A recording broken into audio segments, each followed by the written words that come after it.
আল্লাহ নিজের ইচ্ছায় আপনার সাথে কথা বলতে যাচ্ছে, বান্দা তুই আমার সাথে কথা কর, আমি তোর সাথে কথা কই, তুই আমার সাথে প্রেম কর, আমি তোর সাথে প্রেম করি, তুই আমার হ, আমি তোর হয়ে যাই।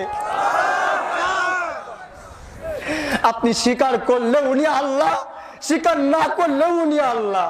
আল্লাহ পাকের ইবাদত করার জন্য ফেরেশতার অভাব ছিল না, কিন্তু আপনাকে বানাইলো। বানানোর পরে আমার আল্লাহ সুন্দর করে জিজ্ঞাসা করে, বান্দা আলাস্তু বিরাব্বিকুম, আমি কি তোমাদের প্রভু না? আমি কি তোমাদের রব না? আমি কি তোমাদের সৃষ্টিকর্তা না? আমি কি তোমাদের পালন কর্তা না?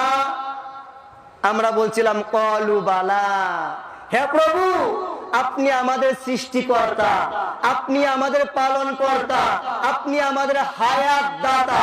আল্লাহু আকবার বলেন। মানে ওই দিন আমরা সবাই আল্লাহ পাককে প্রভু হিসেবে মানছিলাম। কথা বলেন ঠিক কিনা? আচ্ছা মানছিলাম, যদি না মানতাম, যদি না মানতাম, যদি বলতাম আল্লাহ তুমি আমার আল্লাহ না, তুমি আমার প্রভু না, তুমি আমার মালিক না, আমাদেরকে তুমি বানাও নাই, তাহলে কি আল্লাহর আল্লাহগিরি শেষ হয়ে যাইতো? না।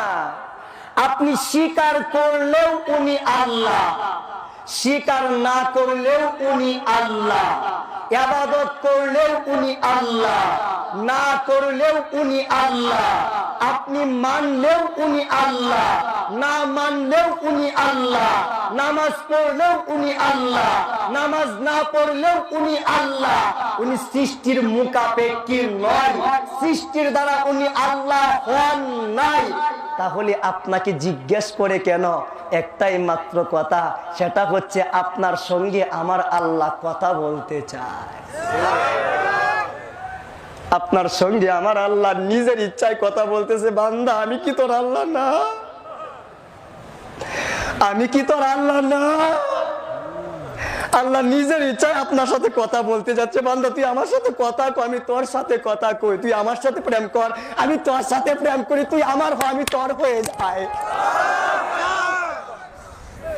আপনি স্বীকার করলে উনি আল্লাহ, স্বীকার না করলে উনি আল্লাহ।